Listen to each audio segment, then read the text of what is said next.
ఏపీలో కూటమి ప్రభుత్వం వచ్చిన తర్వాత అధికార పార్టీ నాయకుల అరాచకాలు ఆగడాలకు అంతులేకుండా పోతోంది. వైఎస్ఆర్సీపీ ముఖ్య నేతలను టార్గెట్ చేస్తూ భౌతిక దాడులకు దిగడమే కాదు, వారి ఇళ్లను సైతం ధ్వంసం చేస్తున్నారు. నగరి నియోజకవర్గ పరిధిలో వైఎస్ఆర్సీపీ నాయకుల ఇళ్లు ధ్వంసం చేశారు కూటమి నేతలు. దామరపాకం గ్రామంలో గణపతి శెట్టి, లీలారాంల ఇంటి ముందు ర్యాంప్ కూల్చివేయడాన్ని మాజీ మంత్రి ఆర్కే రోజా, టీటీడీ మాజీ చైర్మన్ భూమన కరుణాకర్ రెడ్డి పరిశీలించారు.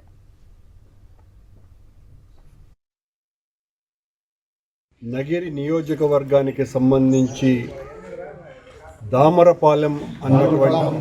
దామరపాకం అన్నటువంటి గ్రామంలో తెలుగుదేశం పార్టీ అకృత్యాలు అన్నీ ఇన్ని కావు. ఈ గ్రామంలో గణపతి శెట్టి గారు, లీలారాం గారు వైఎస్ఆర్ కాంగ్రెస్ పార్టీకి పట్టుగొమ్మలుగా ఉన్నారని, వీరి ఇంటికి నిరంతరము పేదవాళ్ళందరూ కూడా పెద్ద ఎత్తున వచ్చి వాళ్ళ సాధక బాధకాలు చెప్పుకున్నప్పుడు వాళ్లకు మంచి చెడ్డ చూసేటువంటి వ్యక్తులుగా వాళ్ళిద్దరికీ ఎంతో మంచి పేరున్నది. దాన్ని చూసి ఓర్వలేనటువంటి తెలుగుదేశం పార్టీ నాయకులు స్థానిక శాసనసభ్యుని మద్దతుతో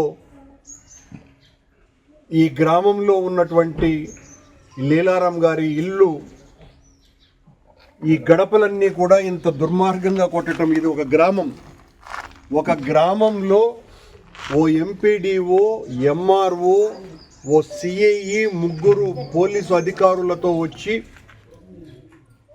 ఈ రకంగా కొట్టేయటం అన్నది భారతదేశ చరిత్రలోనే ఏ గ్రామంలో కూడా ఇంతవరకు జరగల.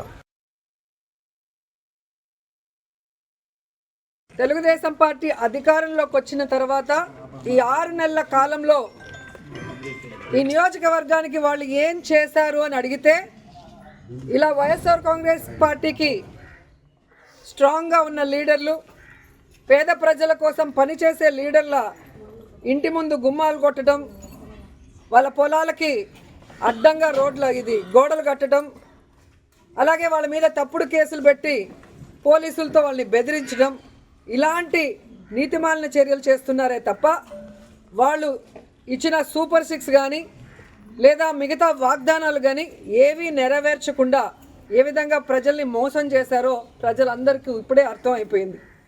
కానీ దురదృష్టం ఏంటంటే, ఈ పంచాయతీలో తాగే నీళ్ల దగ్గర నుంచి ప్రజలకి అన్నీ అందుబాటులోకి తీసుకొచ్చే సచివాలయం, ఆర్బీకే సెంటర్ అన్నీ కూడా ఇక్కడ లీడర్లు వాళ్ళ ల్యాండ్ ఇచ్చి కట్టించి ప్రజలకు అన్ని అందుబాటులోకి తీసుకొచ్చారు.